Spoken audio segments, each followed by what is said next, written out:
Well, good morning. Day 4. And here we are on the shores of beautiful Donald Lake. Had a pretty good night. Slept longer and better than I have in a while, and I sure needed it, so I'm pretty happy with it. And so we're just getting started here, and on our way, hopefully in a couple of hours. Well, an odd thing in the picture. Yesterday, while I was setting up, 2 nice young men from the ministry came and relocated this and put it in a new situation, and I can tell you I tested it this morning and it works great. Makes you wonder what's going on here one time. Here we've got this remnant pump or something, and then I've noticed hoses around, and then there's an old outhouse. So this site has a story. I don't know what it is, of course. And down there's my camp. So this little clip here will tension the wire, the ropes. And I'm telling you, those things go up so quick and they're so effective. It blew all day and all night, and nothing is droopy or not sitting. I use them for everything. I have 20 or 30 of them. There's another one. I use them on the screen tent. I use them on my clothesline. They are the best. And this entire tarp is, I think it's 4 meters square. Certainly 3, but I think it's 4. And it was pretty windy, and the rain was coming. And I rigged that whole tarp in 10 minutes.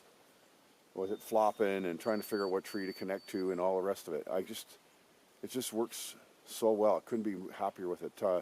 Compared to tying knots, forget it. And I use, for each of these lines, I have a Velcro loop like this. And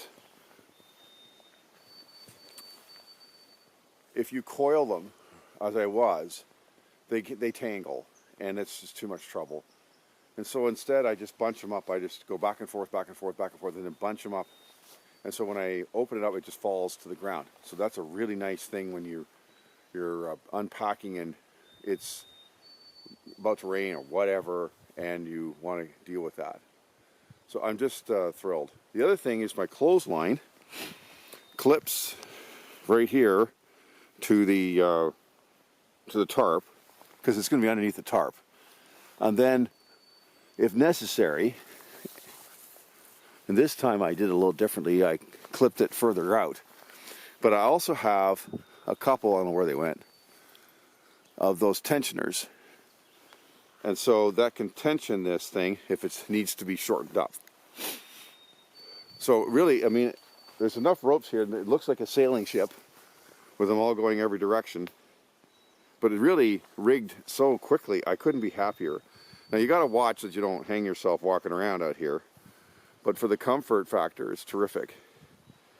And the bug tent is amazing, except I found to my horror last night that the mesh is such that the holes are big enough for black flies to get through. So it'll work great for mosquitoes and deer flies and all those other terrible things, but it doesn't work for black flies as well as you'd like it to.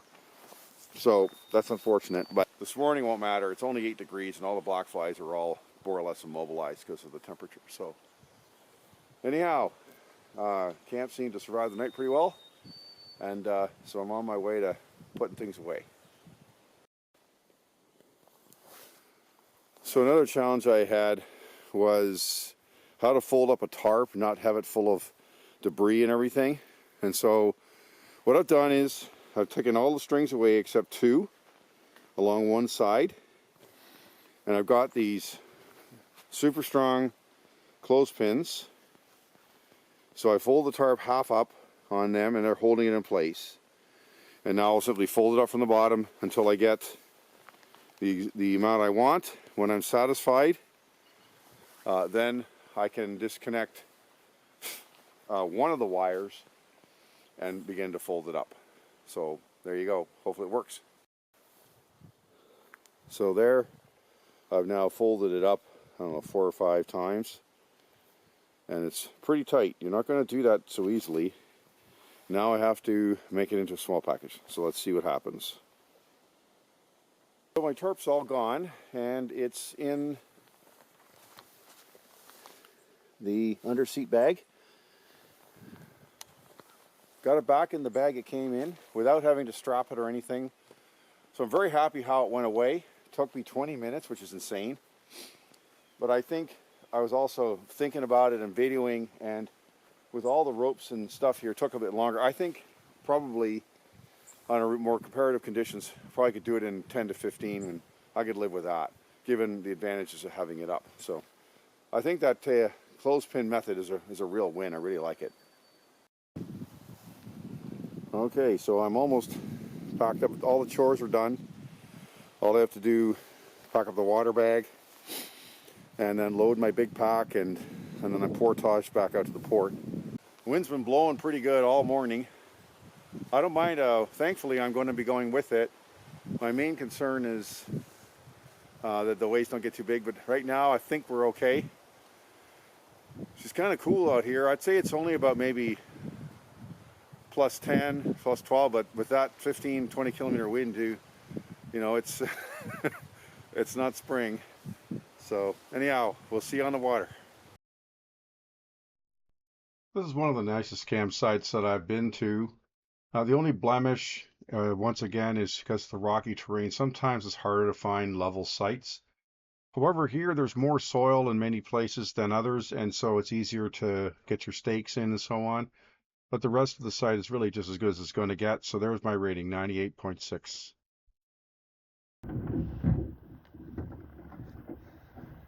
Thank you, Donald Lake. Nice campsite. Big long sleep last night.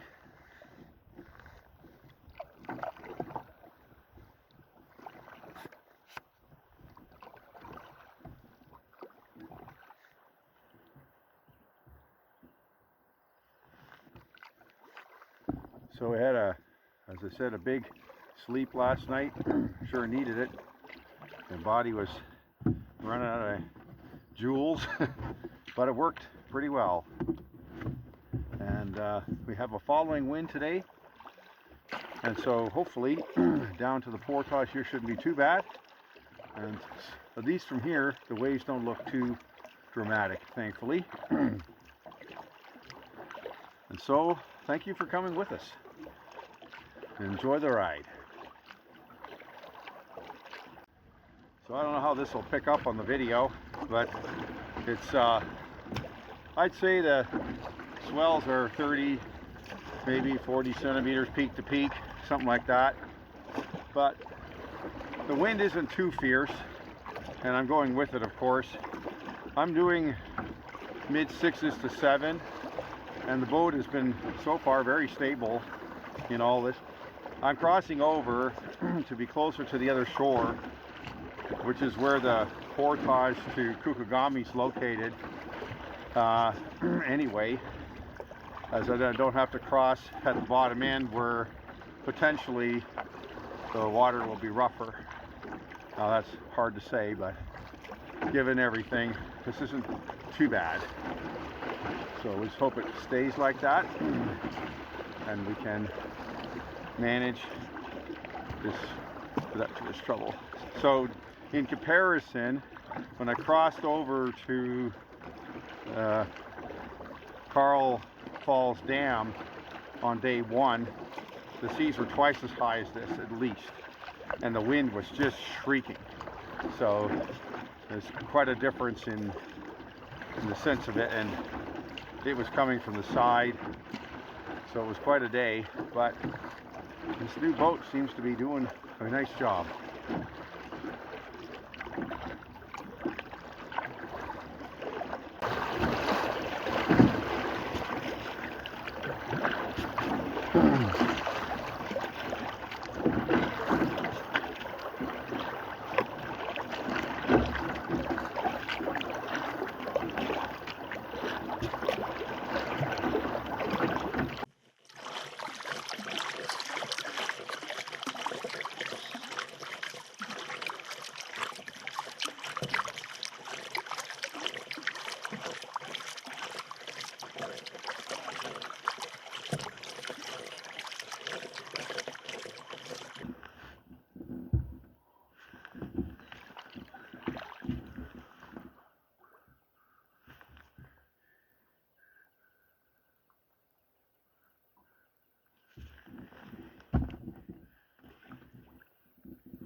I hope I'm not premature, but I will say this. It seems like from when I listened to things last night that the new waterproof case also knocks the wind noise off the microphone on my cell. And gosh, if that's true, what a win that would be. Holy smoke.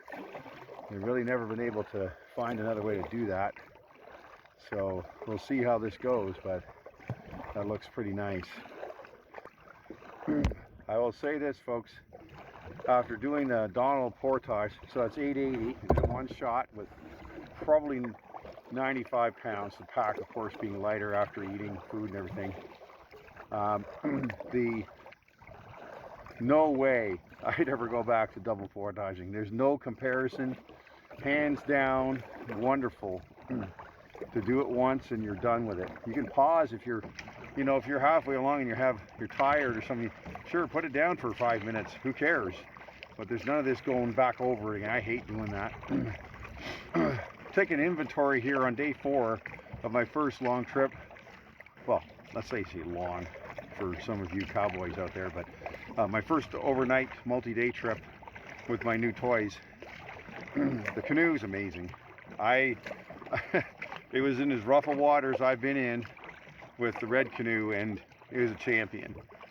My single portaging system has been just terrific. My mounts for my Crocs in my canoe, the idea works great. The problem is simply just that I had been using tape and it just won't take the water, so I'm going to have to epoxy them on. And I was kind of resisting that a little bit for the permanence of it, but I think I like it enough that I'm going to do it. The new water case, like I said a minute ago, seems to knock down the wind sounds and also a whole bunch of security when it comes to the camera in rain or anything else. So, for 16 bucks. The new PFD is easy to paddle in. You don't miss it, and it actually does help you stay warm. Now I'm curious to see when it gets quite hot out if that's a problem for me from the other side of things, but right now I love wearing it. I'll also be curious to see when it's warmer if you can wear it without a shirt on, how much fun that is.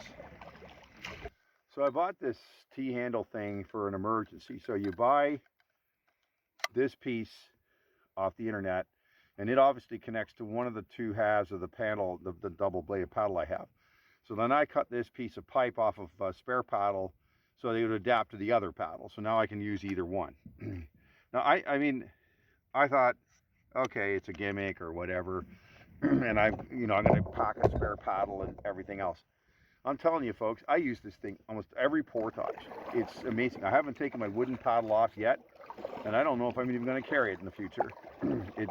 It just works great, and it's right here on my control area there. And gosh, that's one of the innovations that's been super to have with this new setup.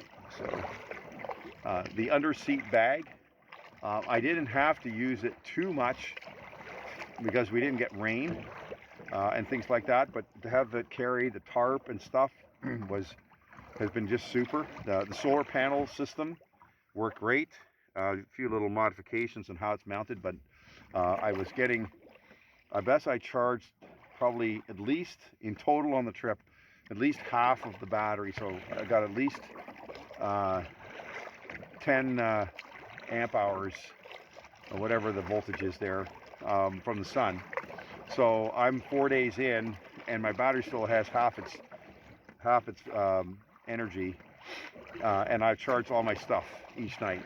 So it's a pretty nice little gadget. And I'd seen those things for 60, 70 bucks, and I thought I'm not doing that. But this one was online for like 27 or something, so I took it, and I think that's been the right thing. And it stretches across the bow here, works just great. So there you go.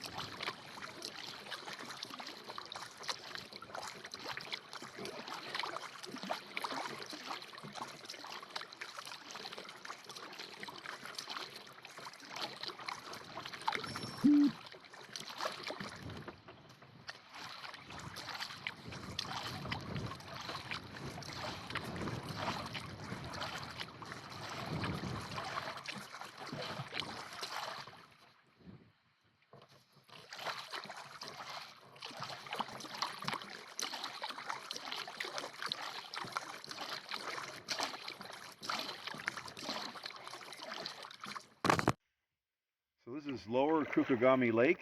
Just came through the Narrows. And we've got roughly 6K to paddle to the portage, the 1,300 meter portage. So we're going to have a lunch before we do that. And then it's 4-ish K. So then the portage is 1,300 meters, and then it's 4.5 or whatever up McLaren Creek to put in. So that's what we got left. It's still absolutely gorgeous out here today. What a beautiful day. And the winds are there, but they're not that bad, and certainly not rough water or anything that gives anybody worries. So that's really good. So we're just rolling along here.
So just as an aside, last May, almost exactly a year from now, I spent a week or maybe 8 days at Halfway Lake Provincial Park. And each day I had a big gong, a high canoe, whatever it was, and it was great. And it's an amazing area. And I had an RV at the time, and I stayed in that, and was out every day doing stuff. Now that trip cost me, and it's got nothing to do with the RV, this is just gas and camping fees, almost $750. This trip today, which is 4 days, the camping is Crown land, so it's free. And I drove over here in my plug-in electric car. So for the gas and the electricity, this trip will cost me $16. So it's crazy. Now it's a little shorter, but if I'd been out here for the 7 or 8 days, it would still cost the same amount because I'm not paying any camping fees. So it's pretty wonderful. The thing that's also wonderful about canoe tripping too is that you're doing it the whole time. It's not just you go somewhere and do something for 2 hours and go home again. From the time you get out of the car till the time you get to the car, you're paddling, hiking, portaging, camping, setting up, taking down, making camp food, taking pictures. Whatever you're doing, you're doing it all the time. So it's just such a great value, And I mean, even if you spend a bit on your gear, and I mean, you can, of course, in anything. But I'll go back to this other thing. I'm telling you, folks, if you can figure out how to single portage, do it, because life is good. It's a wonderful difference.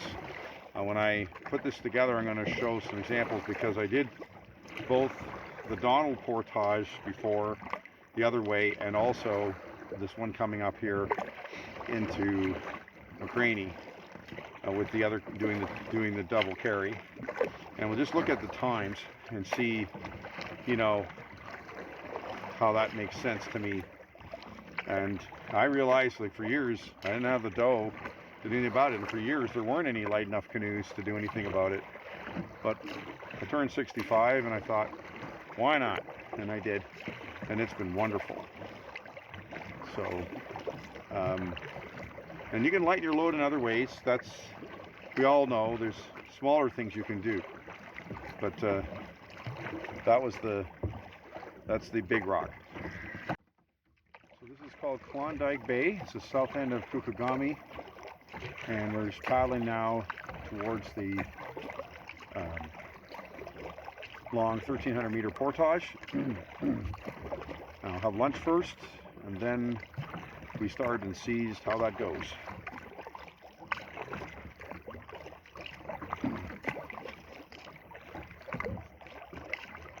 Last time the takeout, which would be today, the takeout, was a terrible mess. A big tree had fallen and the branches hadn't been cut out of the way, so the takeout was quite going to be a challenge, or the put in sort of it's going to be a challenge. The takeout was fine, so we'll just have to see how it goes.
Okay, we've made it to McLaren Bay, and a big wind, so I have to figure out here,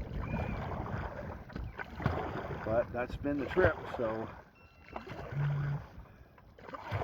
just have to find our way home now. The other end of this is the put in. This bay had a whole bunch of lily pads and so you had to kind of finagle your way through it. There's lots of beautiful rock faces. I didn't get them very well last time when my camera wasn't working properly, but I've got 3.5 to go as the crow flies, and I'm going 4.5 in this wind, so we should be done in an hour-ish if I don't poop around too much. But this is 2025 right in my face. Anyhow, so some words on that portage. I did it in September 6th or 6th, I think it was. So since then, all the leaves have fallen, and the trail surface is soft because of that, because I would say hardly anybody, if anyone, has been through it yet, except me. Second, I foolishly got my feet wet just as I was getting out before my lunch break at the end of Kukagami Lake, and so I had to walk the trail with wet socks and shoes, which is not what I want to do. If I'm going to get my feet wet, I use the Crocs. I just didn't expect it to happen, and it looked like grass, and as soon as I stepped on it, whatever mat it was on, down it went, and that was it. So that's the way it goes. Anyhow, it took a bit more route finding. The trail in many places is very indistinct. You generally know it by where it's been brushed out more than that there's a footpath. And then other places the footpath is half decent, especially where you're in evergreens and there's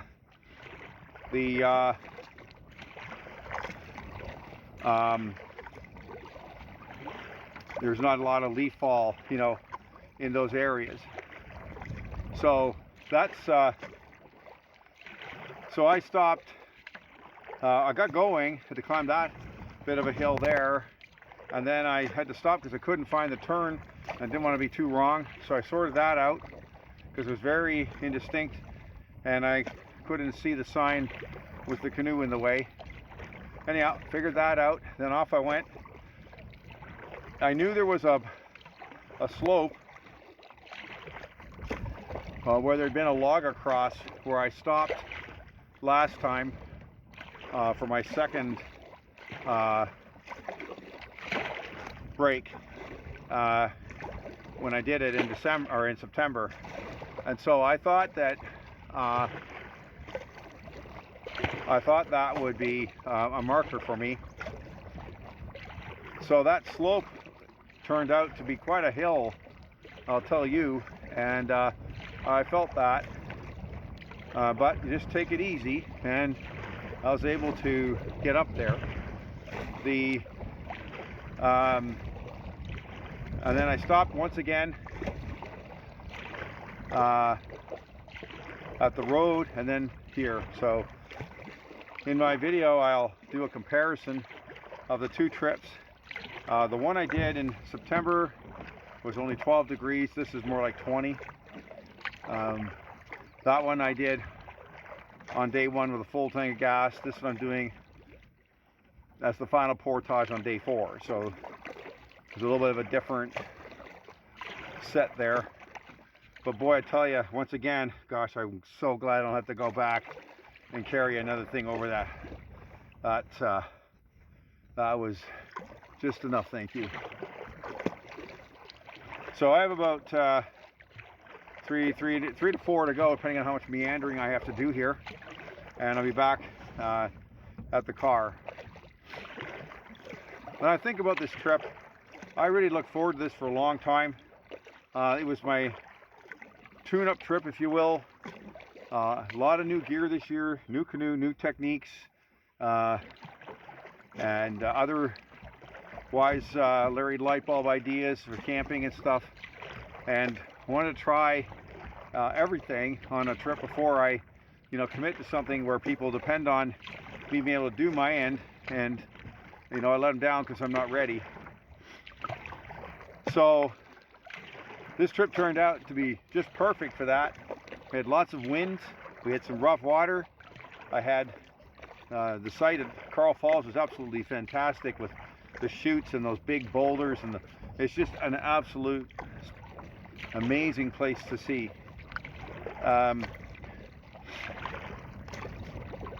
and then being able to do the Kelly portage and check out the sturgeon, and how that would work if I'm able to do that river trip,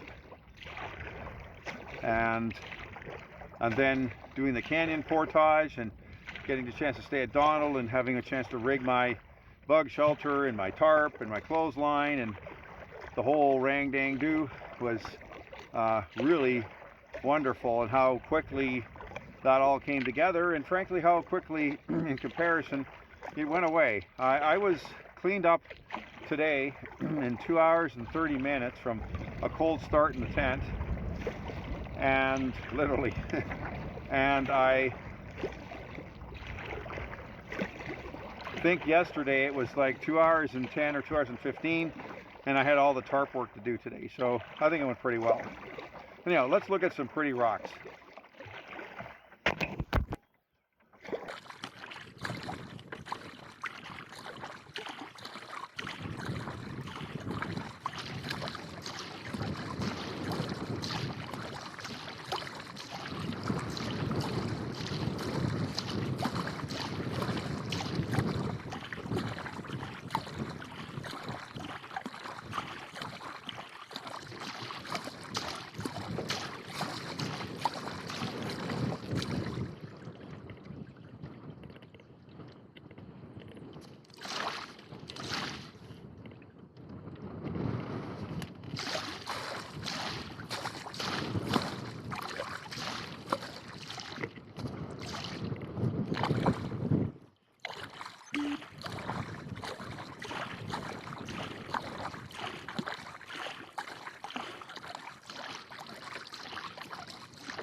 I began this day at my Donald Lake campsite, marked item 1 on the map.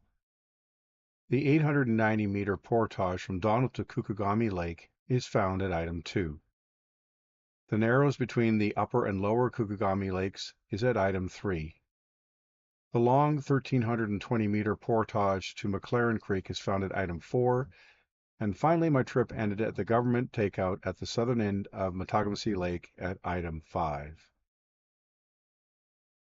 On this day, I paddled 17.7 kilometers, single portaged about 95 pounds for 2.6 kilometers for a total of 20.3 kilometers of human powered travel, which took about 6 hours and 8 minutes.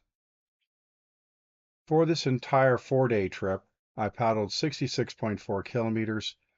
I undertook 13 single portages carrying originally about 105 pounds down to about 95 on day 4.